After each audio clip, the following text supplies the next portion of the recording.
Okay. All right, it is 2:02. Want to thank you again for logging on for today's class. Welcome to Grow Your Business with Adobe Creative Cloud. This is Adobe InDesign Creative Flyer. My name is Caitlin Tips, and I'd like to welcome everyone to today's class. So today we are going to go over the basics of Adobe InDesign and using it to create a flyer.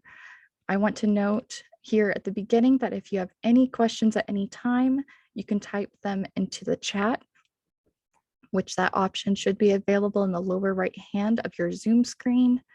If you have any questions or issues during the program today, please feel free to type them there. I will be sure to see them and I will answer them during today's proceedings. If you are having any technical issues as well, please feel free to type them there in the chat and I'll do my best to help you out today.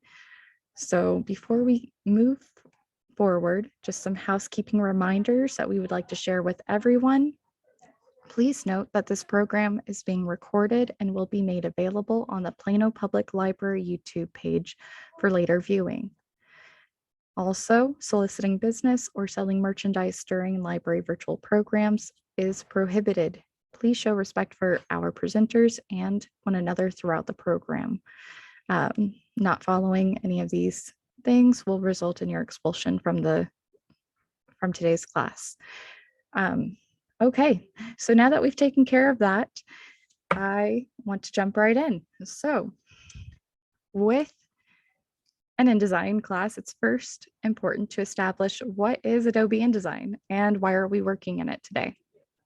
So Adobe Industry is actually the publishing standard for print and digital media. And it's so much more than just creating magazines. It's so much more than creating books, layouts, because this tool can actually help you create layouts for web design. It creates interactive PDFs, such as scrolling through a magazine or any EPUB that you get. Most likely it was designed in InDesign. So today we are using it for creating flyers, and I recommend Adobe InDesign for all of your media that you create, simply because it is the publishing standard. There is so much you can do in it. It's a very, very powerful tool, and it allows you to create your pages or your web images to any desired size. So the sky's the limit with learning this tool. And it's, in my opinion, having that freedom to put everything together from scratch to your custom needs allows you more control and more freedom than using a template like in other platforms. Not to say that those platforms are not good. It just means that if you're looking for something that's truly custom and unique to the intention of what you're trying to create, creating it yourself in Adobe InDesign gives you a more polished edge, as well as just the capability to really refine things. So we've discussed InDesign. Now, first and foremost, what is a flyer? So a flyer is a form of advertisement typically created for either digital or print distribution. They're used for pretty much anything and everything. It could be job openings, your upcoming events, promotional content, or even personal messages. So what does that mean? Everything from your invitations to announcing garage sales to a sale at your business or an online shop. And it's something you can have in the mail, hanging in a community center, something you send to an email through an email newsletter. If you have anything on email blast, this is a great communication tool. And even though so much of what we do today is digital, print flyers are still very much a thing. I'm sure you've gone around and seen that there's still plenty of things hanging, still plenty of things that are around to attract attention. And the more unique or clear communication you have is just going to help you attract more people to your business or whatever event or sale or promotion or information you're trying to share. So what kinds of flyers are actually out there? So we have a few different kinds of flyers in use, and what those are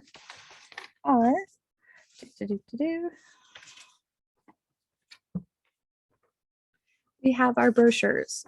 Now, brochures are typically a informative document, typically formatted to fold.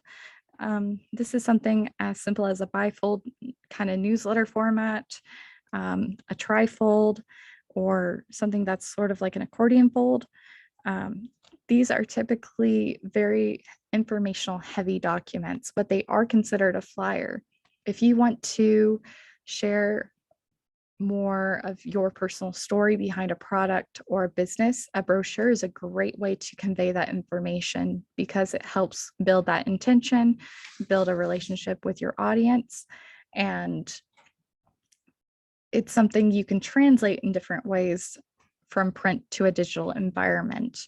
So what does that look like and what am I talking about? So my example over here to the right is a flower shop, and you can see that it has 3 different images. So typically with a brochure in this fold, this is a trifold brochure. You would actually have 6 folds. You'd have the interior and the exterior designed. So you have a chance to introduce your business on the front. You can convey like more informational stuff on the back, but your interior folds are where you can convey more information. Based on the images here, you can kind of see that they're explaining things like the kinds of flowers they grow or the soil content. It's your way to build in that why for your business. And it's, again, it's a little bit more informational heavy than the other options you see over here on the right. And that's really what we're going to discuss today, is really looking at designing and creating a flyer that matches your intention. So our next type of flyer is a leaflet. And a leaflet is, again, typically formatted for a single or double-sided information tool. Sometimes leaflets are foldable, in which case, what's the difference between a leaflet and a brochure? The difference is the informational content. A leaflet is something very brief. It's supposed to be almost, think like fast information. It's the fast food of brochures because you're trying to hand out very brief information, very brief examples to convey your mission and do your best to get your audience to buy into it. So the example over here on the right that I circle with my mouse, this math tutoring, it has tear-offs. So that is actually an example of a leaflet because even though it's hanging, that's something you can tear off.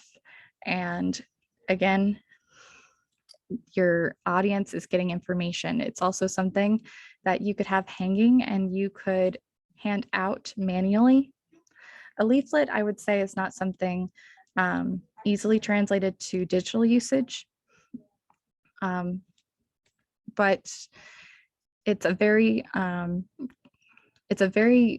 would say it's a tool great for going to events where you're just passing out information to get people to come in.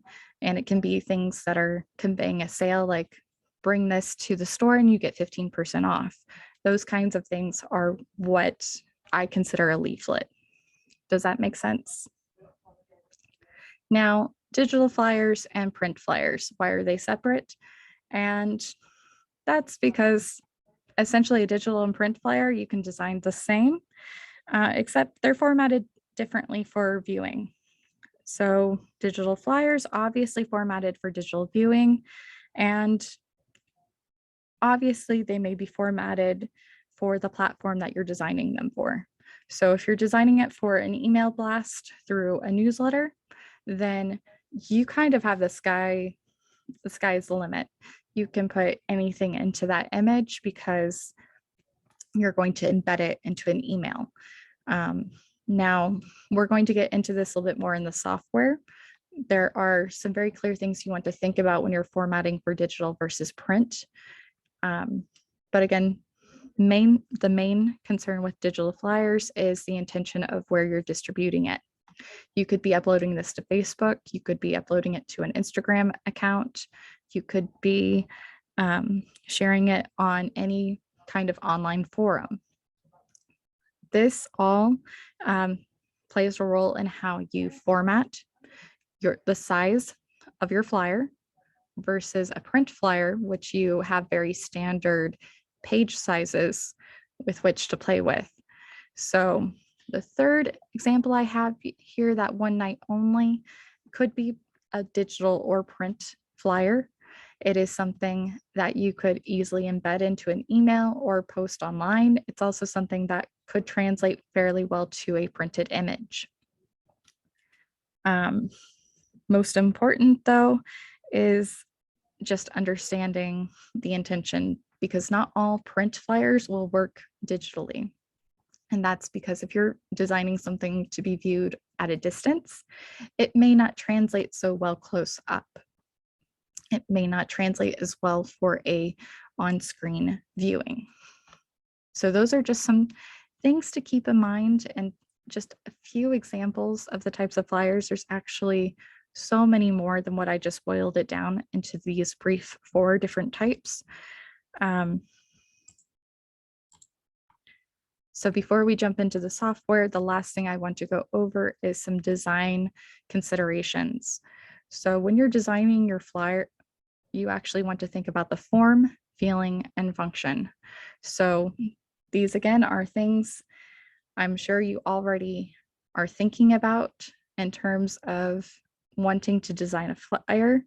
But when I say form, I'm talking about the visual style.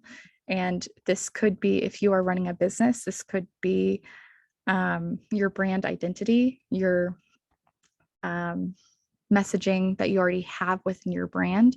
If you have a business, you want to make sure that this visual identity you already have constructed comes through in your flyer design.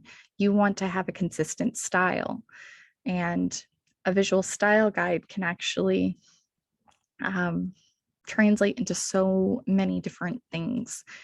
It all plays a part into the color that you're using, the font choice that you make for giving that brand identity. Having a visual style guide already created makes designing all other aspects of your business material easier, because you're kind of following a template and a way of material to work with. Now, again, you want to also convey a feeling, and that's the message of your material. So again, that comes back to your color choice, that comes back to your font and your function, purpose, and intention of your flyer. How is this different from feeling? So all 3 of these things are very much tied together, but it goes back to the intention of your flyer for print or digital consumption. If you're designing something to be distributed through email, for instance, you really need to think of designing your flyer with that in mind. Designing material for online viewing, you want to use typically a sans serif font. That is that middle example of the T. And that's because it is recognized that sans serif font is typically easier to read online on a screen than a serif font, which is these examples on either side of the middle, on the left and right. They are font that has a tail on the side. So typically, if you're going to use a serif font, it's something that conveys a more traditional message. It's something that indicates sometimes luxury. It can indicate, again, those feelings of tradition, of opulence, but it's also used typically for print material. Now, if you're using something just as a statement font, you can use a serif font. There's exceptions to the rules. No rule is ever a firm rule in design. There's plenty of rules that are just made to be broken. But as a general rule of thumb, like a good guideline is when you're designing for online, use sans serif font. Designing for print, use a serif font, or at times a mixture of serif and sans serif. And so that's where your feeling needs to match function, and your color choice as well can play a role in that, because there's color theory, which again is tied back into your visual style guide. If you know of certain brands at the top of your head, if you can think of like Tiffany. Tiffany has that Tiffany blue color that's iconic, and it conveys, again, that iconicness, that luxury, that feeling of when you see it, you know it's Tiffany. Or when you think of brands like financial brands like People Fund, it's going to be that green, like H&R Block is green because it makes you think of money. And sometimes when you think of little boutiques, they'll have more fun, bright colors like the red and orange that are attracting different feelings of excitement. So all of that plays a role into designing your flyer, because it can really attract the right audience. It can also detract people from being interested in reading the information. And at the end of the day, when you're designing a flyer, you're trying to attract an audience, you're trying to convey a message, and you need all of these elements to successfully create a flyer. So jumping into the software, some key tools we should be aware of is our selection tool. This arrow right here on your keyboard, you can click V or escape to automatically go back to this tool. Our type tool, which is that T. And if you click T on your keyboard with the application open, it should take you to the type tool. And we will be using the rectangle frame tool quite a bit, which the frame tool is the box with the X through it. So now that we've gone through all of that, I'm going to open InDesign. Do we have any questions about anything I've gone over in this presentation before we jump into the software? Again, feel free to use the chat. I currently don't see any messages in the chat, so I'm going to open the software. I'm going to switch over to that. You should see InDesign open. If anyone has any issues, please feel free to type it into the chat. Okay, so with this application open, you can see this is the standard home screen. So when you open it, you have the option to create a new file. You also have the option to open. If you're going to be creating a lot of flyers for different purposes, but you want to have a standard, it's not a bad idea to create a preset that you can then have up here at the top, or to save a template. We're going to start from a new file. So opening that screen, you can see that we have a recent sizes. You can save presets, as I mentioned earlier here. I don't have anything really saved, but these three options here are really, really useful. So when you have a new document, you can go ahead and preset it to print intention. So if you're going to create a flyer for print, it's going to have automatic sizes here. You can also view all the presets by clicking on more. If you're going to create something for a digital flyer to share in an email, you can select the various presets here and see more.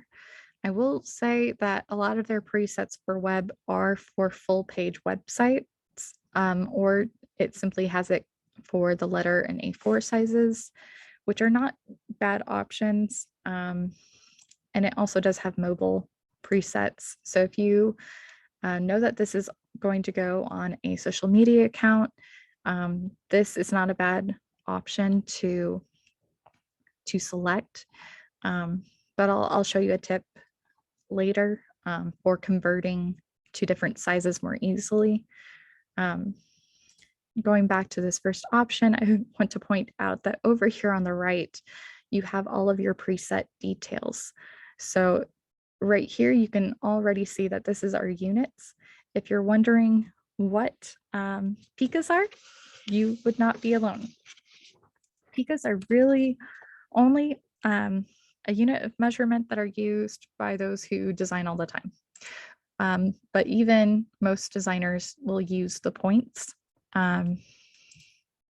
Points are essentially, you have, I want to say it's 12 points to an inch, but never fear, you can also work in inches if you're more comfortable in millimeters. You can also work in millimeters or centimeters.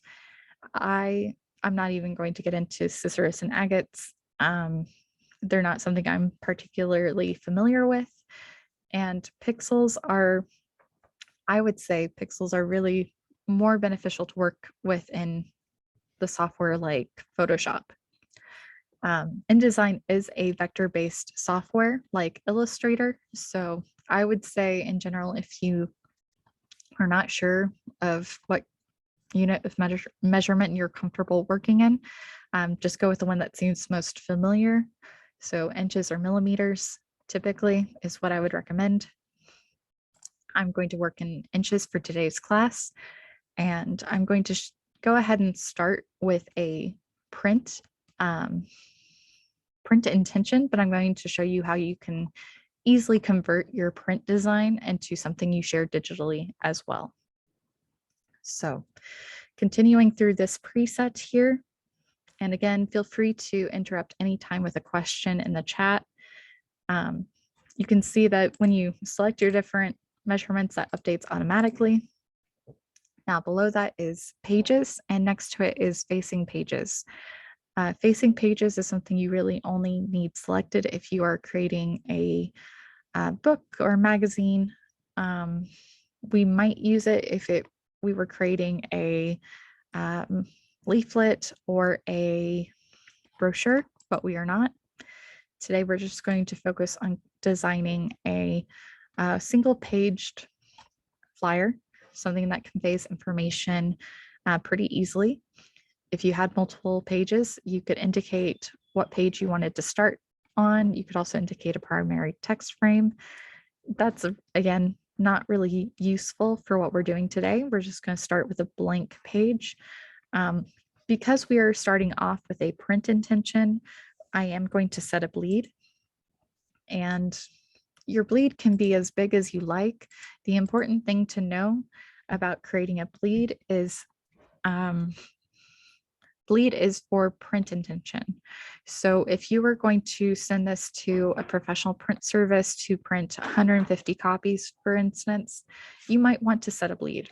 What this is doing, what this is telling your printer is you need them to add an extra 1/4 of an inch to your paper. They will actually print this 1/4 of an inch larger than the page size indicated, and then they will cut it down to your actual indicated page size.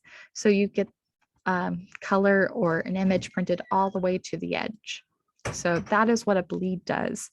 Now, if you were to print this at home, a bleed doesn't do much for you because you're printing on a standard image with the standard constraints of your printer.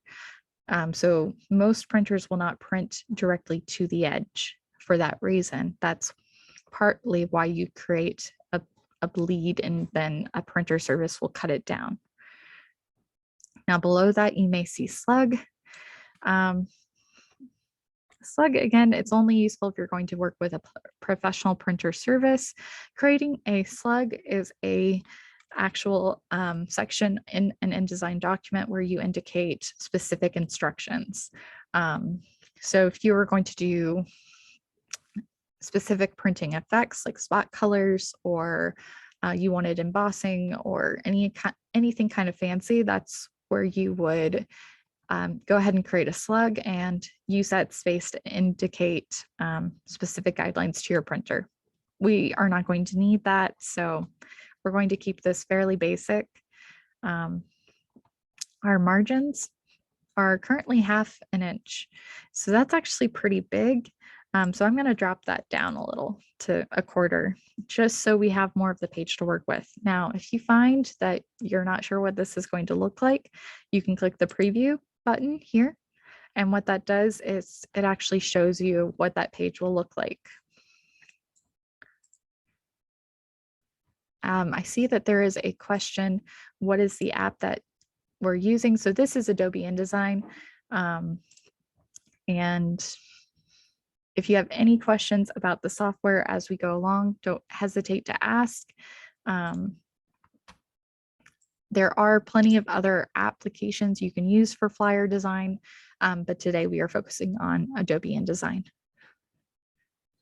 Okay, so we have that designed. I think this page looks pretty good, so we're going to go ahead and keep it. We're going to click create, and that creates our page. Now, what the layout is, what our workspace looks like. So I mentioned before we hopped into the software some key tools. Over here on the left-hand side are our tool panel. So we have that selection tool that I indicated at the very top.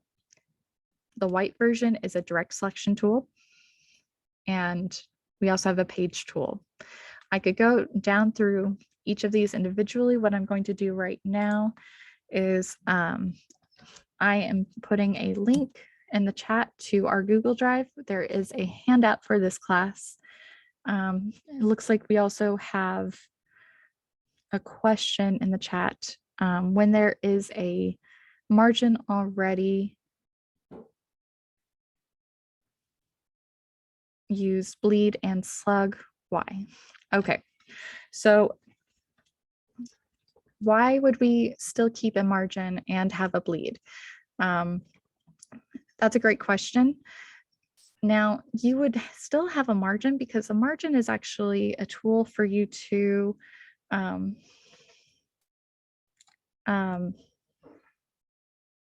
it's more for you to have space around the edge for your words.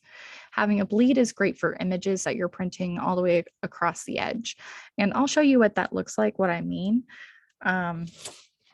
because I can understand the confusion.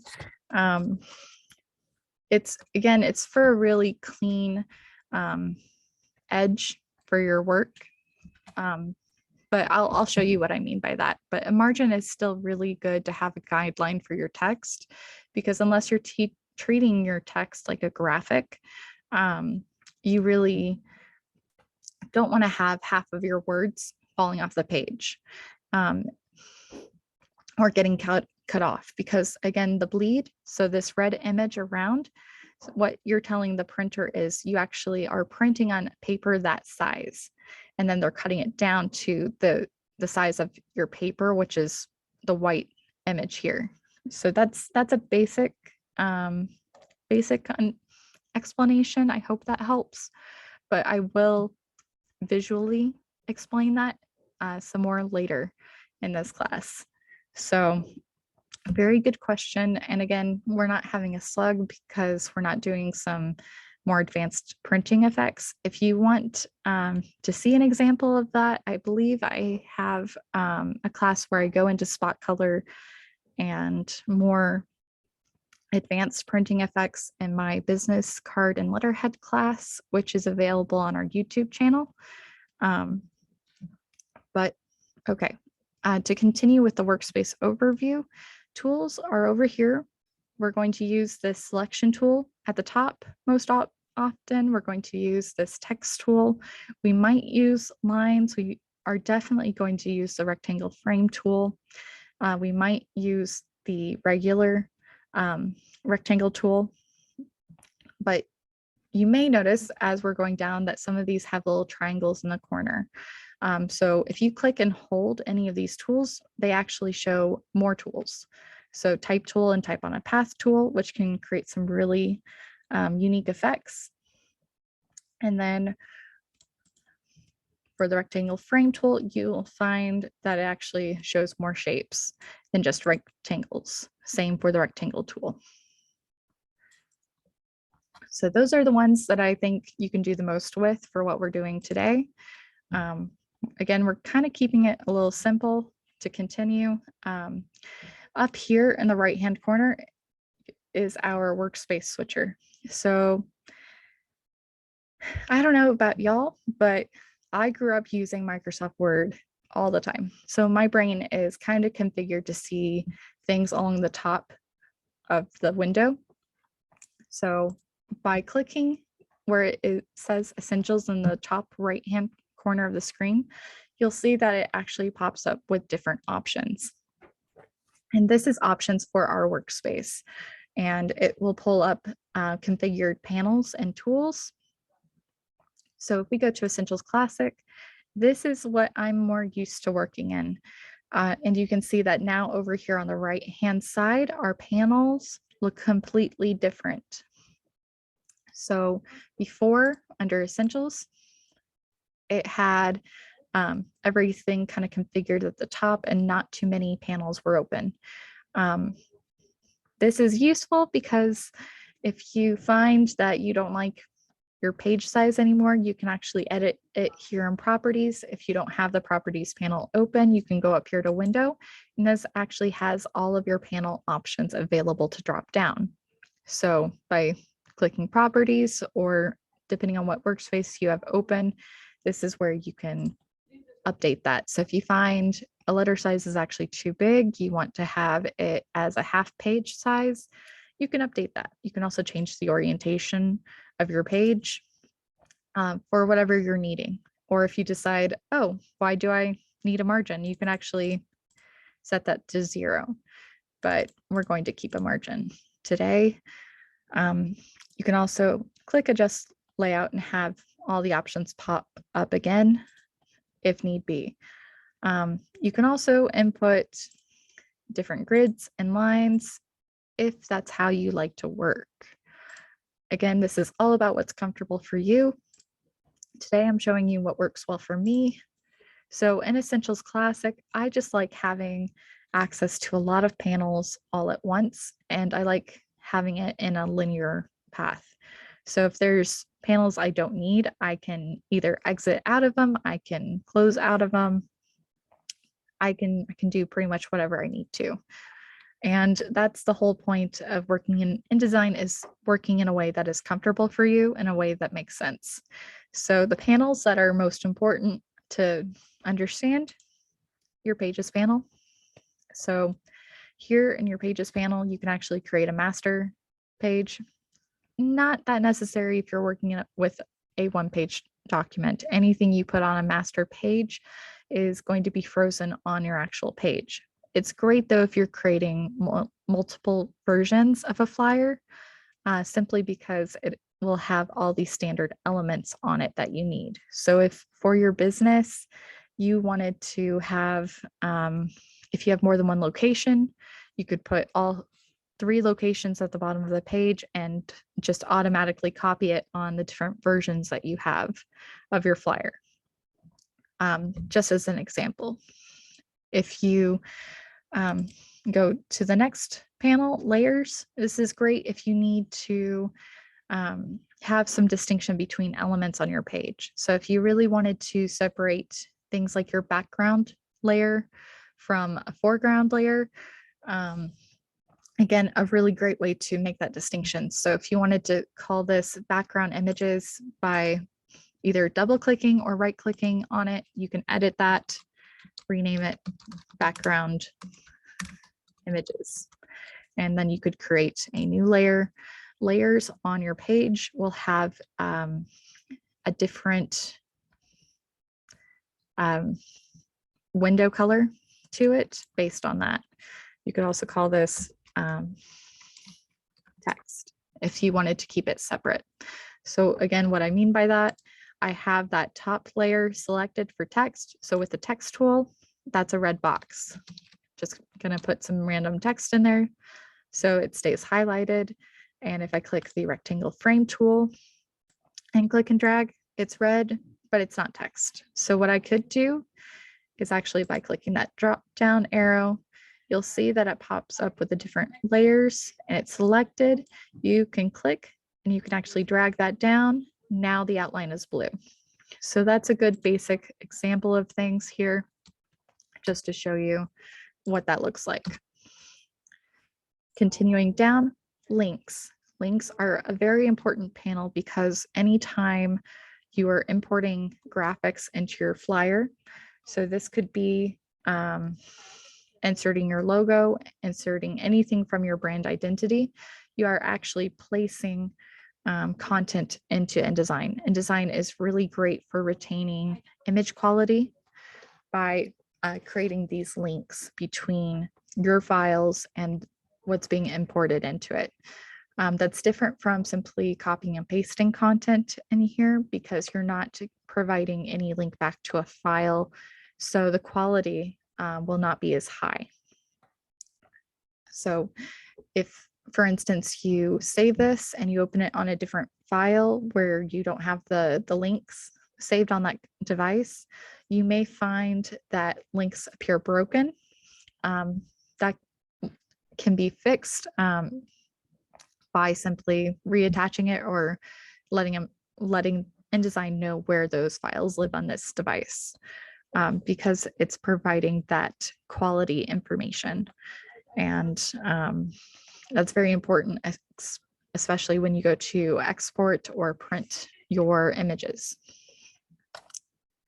So swatches, this again is where if you have a style guide, importing your swatches, your colors at the very start will make this just a lot easier for you going forward.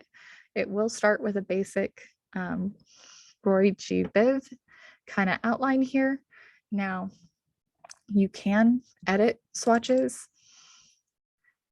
Swatch options will pop up anytime you open a swatch, and you can actually edit those values, or you can actually adjust. Now, this is important because if we're designing for print, the color mode will automatically be set for CMYK. So that's cyan, magenta, yellow, and black. And that is typically how printers operate. They operate off of a CMYK color code.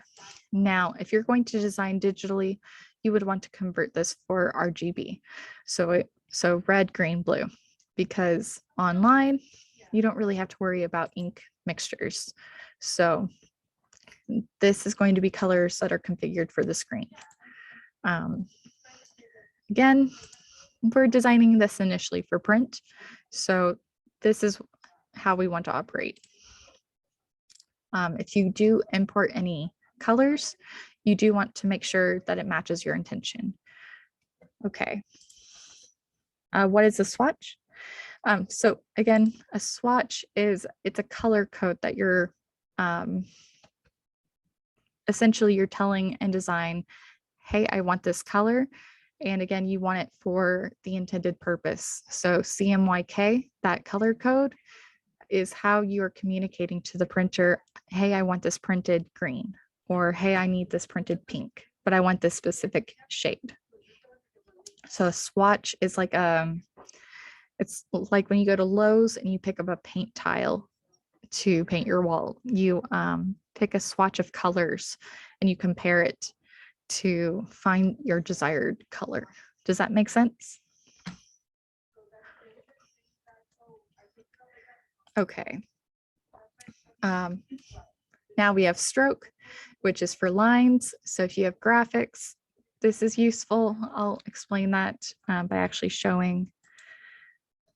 So a swatch can be used for more than just the background. This can be used for your font. It can be used for any shapes you have on here. This is just conveying a color for desired elements on your flyer. So a swatch, it's a example of things. So if you have like a color scheme already chosen for your business or in your logo, you would want to load those swatches into InDesign to already use those colors. So it'll make more sense whenever I actually get elements on the page for our flyer. Okay. How about I go ahead and throw some things onto the page? So to show you kind of what I'm talking about and why things are kind of set up, I'm setting things up the way I am. I'm going to start by selecting layers because I have that background images layer already set. I'm going to use the rectangle tool here and just create some simple examples for how you can make a really simple flyer that still looks clean and dynamic. So a trick to getting a perfect circle drawn and to narrate what I just did, I click and held on the rectangle tool to get the ellipse tool. If you hold shift down on your keyboard and click and drag, you will get a perfectly sized circle no matter how many times you draw it. Now, if you don't hold down shift, you get something more like an oval. If you click shift even after you release, you can get that perfect circle back. And then hold down shift until you release the mouse to keep that circle. So unless I want to keep drawing circles, I need to switch back to the selection tool. So that's again where you can click V or escape or simply click that arrow tool. So with that selected, I'm going to drag this over the edge because I kind of want this to go all the way past the edge. I just want this rounded off part of the circle here in the corner. This is kind of where your swatches come into play. So right now, this circle has a blue edge. If you click up here for the fill, so this is the edge, and this is the fill of the object. By clicking that swatch, it applies color to the element. So it's not just background images that you can use your swatches for. This can be for your text. This can be for outlines of images that you place into your document. A swatch is simply your color profile, and it's your defined colors there. Now, if you're loading in predefined colors, you could go up here to these lines here. It's also referred to as a hamburger, and you can actually load swatches. And if you have a previous file with things saved, then let's see if I can give you a good example of loading things in.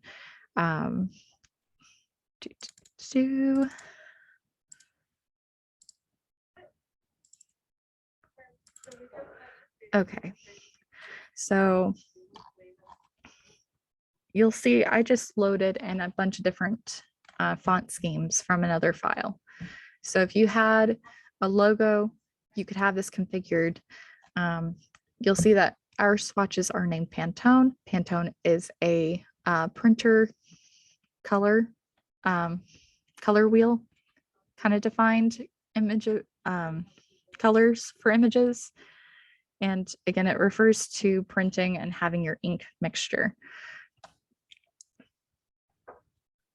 So Pantone also does actual painting, paint colors. So again, it's how you define colors by numbers for printing.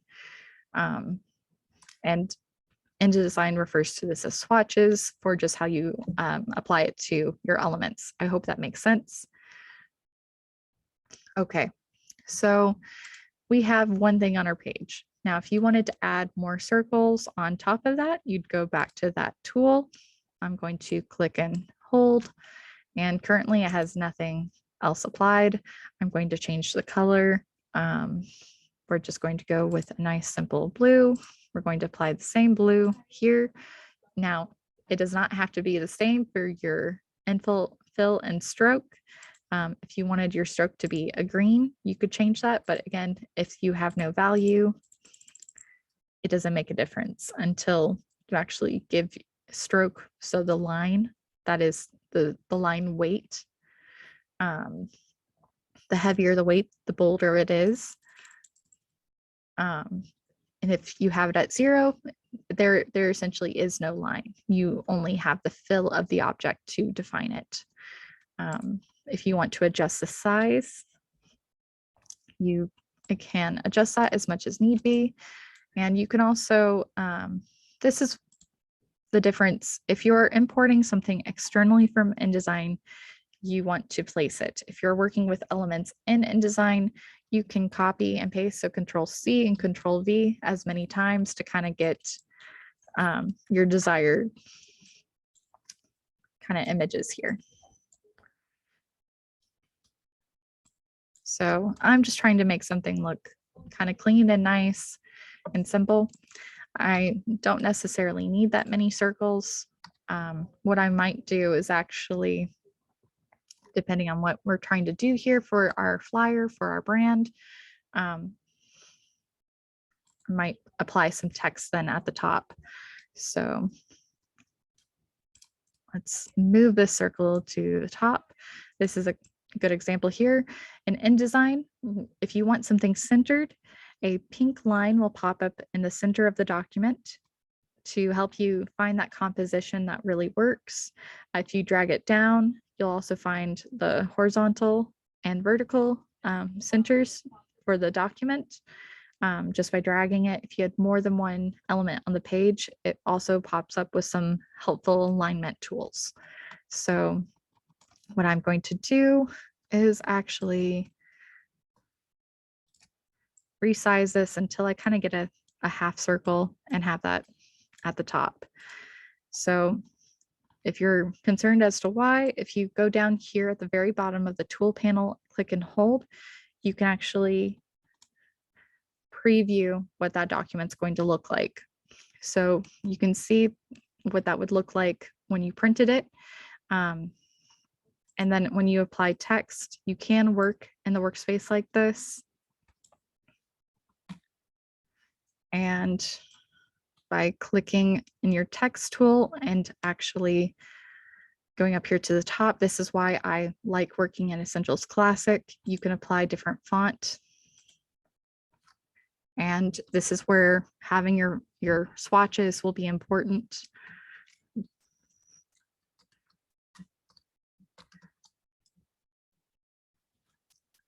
We're going to increase the font size.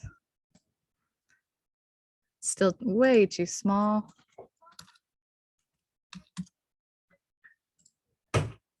Drag this up here. You'll see that green line popped up. Okay, the black on blue, it's kind of hard to read. And that's for if it's print or digital. But if you click, go to your swatches, and we change that to white or paper. Paper just indicates you want it the color of paper. No ink or anything is necessary. So it's really great for getting white and not wasting ink. You can see what that does.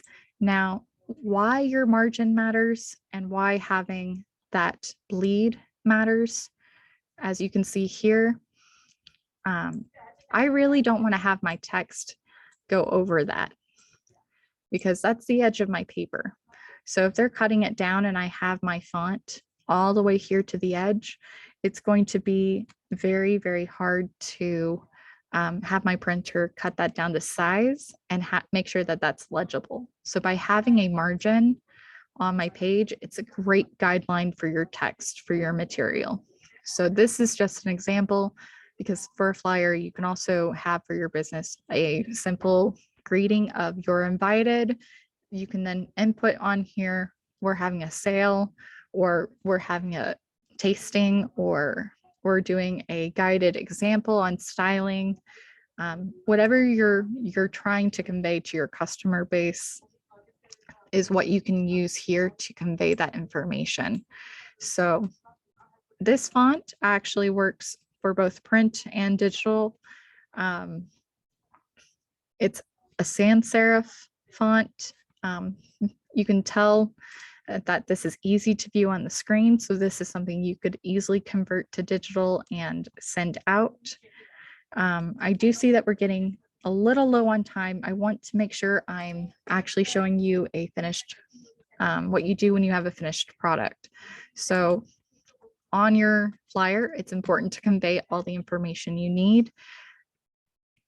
And that means typically inserting if you need an address on there, if you need phone numbers on there, if you want to put a web address on there, or if there are specific hours of your event.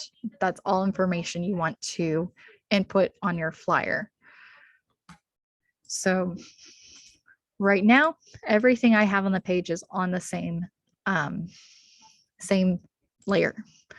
What I'm going to do real quick, just to clean it up, is I'm going to move this to the top layer just to clean it up. I'm not going to input anything else, but one thing I want to show you is how to place images. So by doing Control D, you actually pull up the place file. You can also go to File and place your content. So what this is doing is actually pulling up your files, images that you want to import. So anything you have saved in here is how you're going to import your images. There's a couple different ways of doing this. So I'm just going to insert another image. So this is not my preferred way of inserting images into InDesign, just with no kind of bounding box whatsoever. As you can see, it's huge, and I could spend a lot of time resizing this, or by clicking transform and scaling this down to size. An easier way, so Control Z to undo and undo that place, and I'm going to even undo once more. I prefer to take that rectangle frame tool and on my page, insert a frame. So I like to outline my projects in InDesign. I like to make sure that everything beforehand, before I start inputting images and different things, that I have a really clear idea of what I'm trying to design.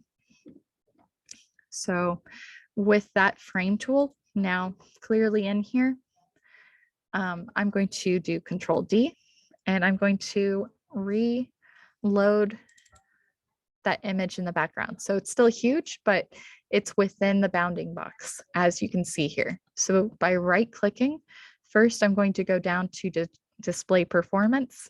I'm going to select high quality display. It's no longer as pixelated. I'm going to go back to fitting by right clicking and selecting fitting, and I'm going to fit content proportionally. So that's going to show me within my frame how much I was off.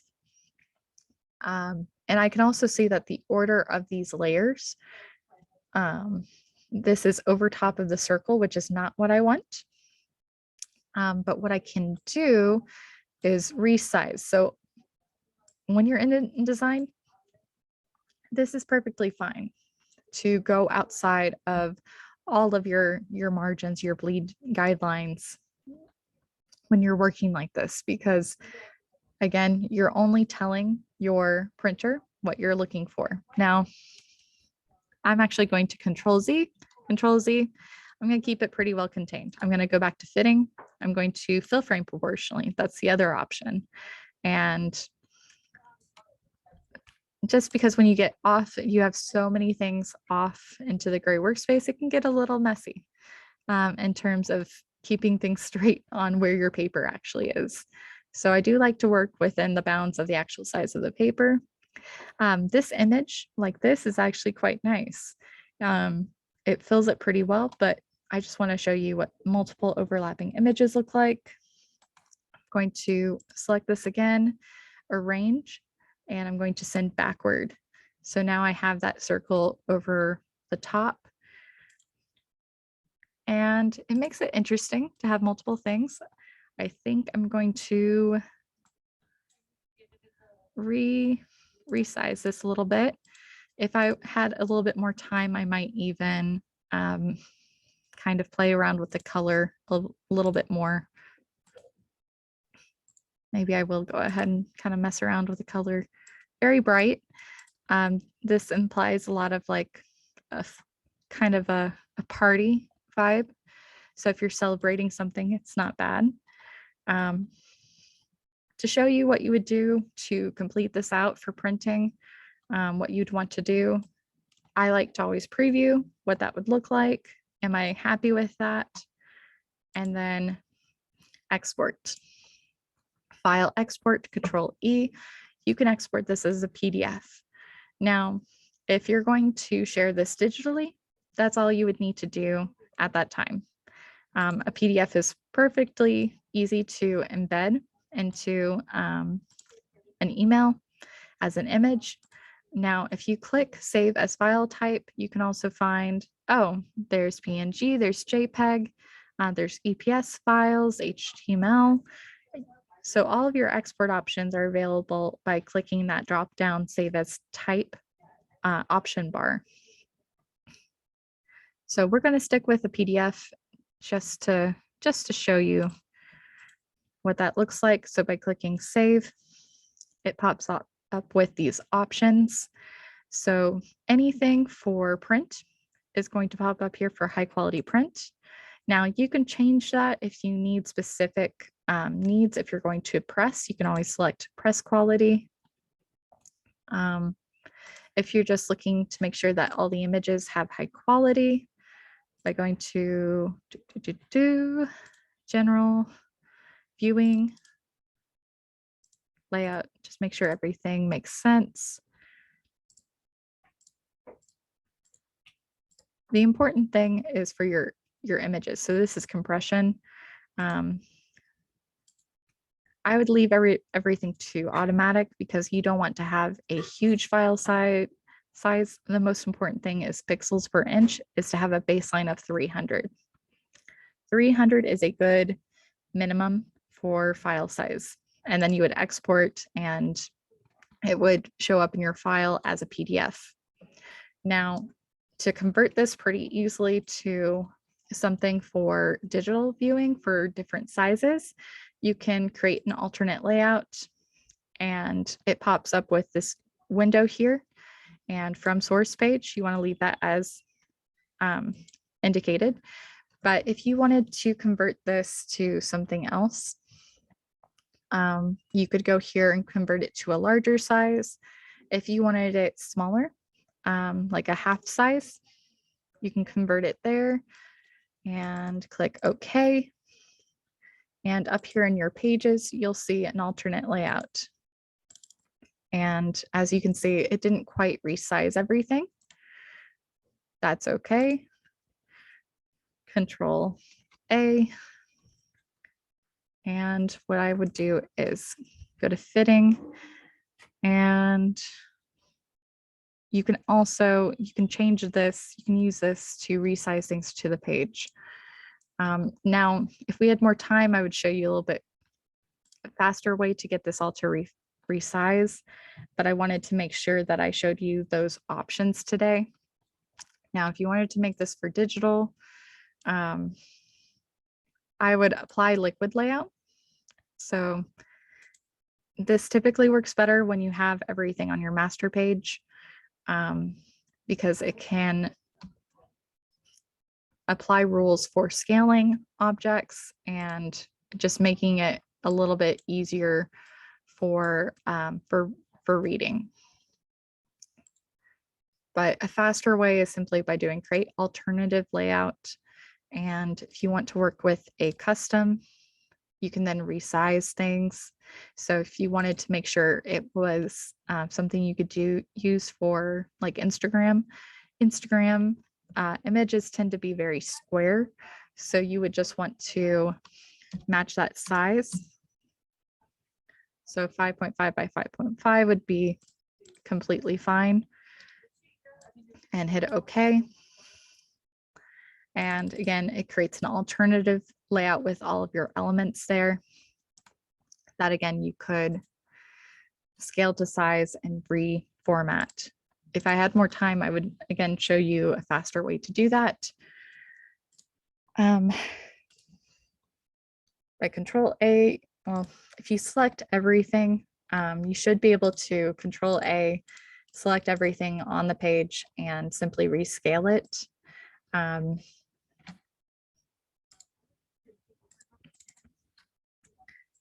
But unfortunately, we're out of time. So that kind of touches on the very basics of applying elements in InDesign for flyer creation.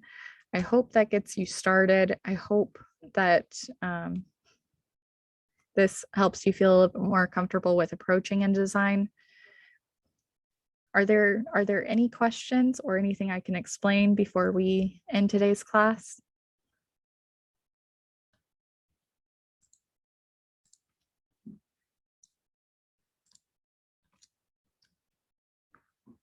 I'm gonna try and resize this pretty quickly. What is controlled by a parent? So parent refers to that master style that I indicated earlier. So if we had put everything onto a master page, then everything kind of would have been able to have those rules applied where we have this all kind of trying to explain this. So by setting things up in a master page style, it is the source, it's the default style for everything going forward. If you create a new page, it has that style applied. By resizing things to a different page size and applying liquid layout and applying it to the parent for that liquid format, it means if you were to apply it to a different screen, then it should be able to auto adjust for that. So again, parent in your pages panel, it's up here at the top with that open.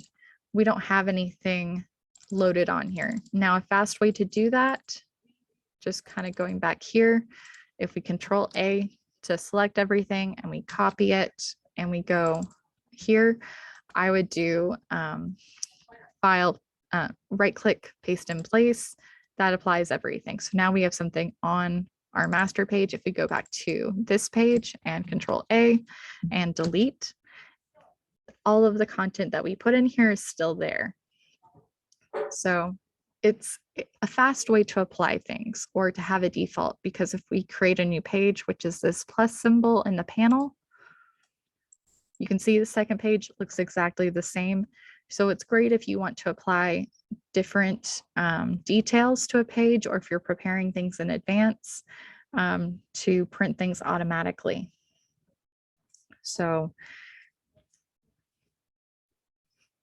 does that answer your question? Do we have any other questions I can answer before we go?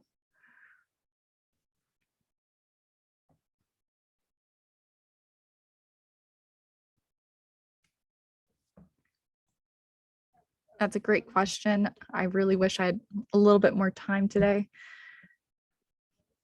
Of course, I love questions. Please don't ever be afraid to ask questions. I'm going to take us back to my PowerPoint real quick, just to share. If you're looking for more InDesign resources, we do have access with the Plano Public Library to LinkedIn Learning, which is available for free with a library card. And you can look up courses like InDesign 2022 Essential Training. This is taught by David Blattner, and it's been updated as recently as this year. Same for InDesign Layout and Composition, taught by Nigel French. The Adobe InDesign Learn and Support site is also a great resource for looking up specific needs and understanding tools. We also offer on our YouTube channel past classes. Today's class will be available online in a few days. And if you're looking for more assistance or you don't have access to Adobe Creative Cloud at home, you are welcome to use one of our digital creation spaces at Parr and Haggard Library to work on this. So also, if you're looking for more guidance, you have more questions, we offer as a service at the library a book librarian session. It's 30 minutes of one-on-one assistance. So any questions you have, or if you're working on a project and you're stuck, you can book a time with a library staff member to help guide you with your specific software need. Again, we can't help you create it, but if you come with specific questions or if you're trying to learn something, we'll connect you with that subject matter expert to help you learn more. And that is something available on our website. So some upcoming programs we have on 5/23 a GIMP colorization tutorial. We have another Grow Your Business with Adobe CC class. This one's on Adobe Photoshop and creating social media material.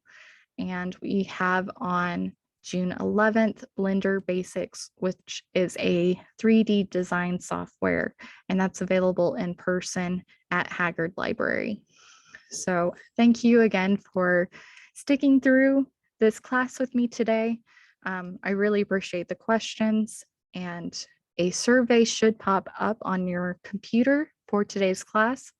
Please feel to leave any questions, comments, or ideas for future classes in that survey. We appreciate the feedback, good and bad.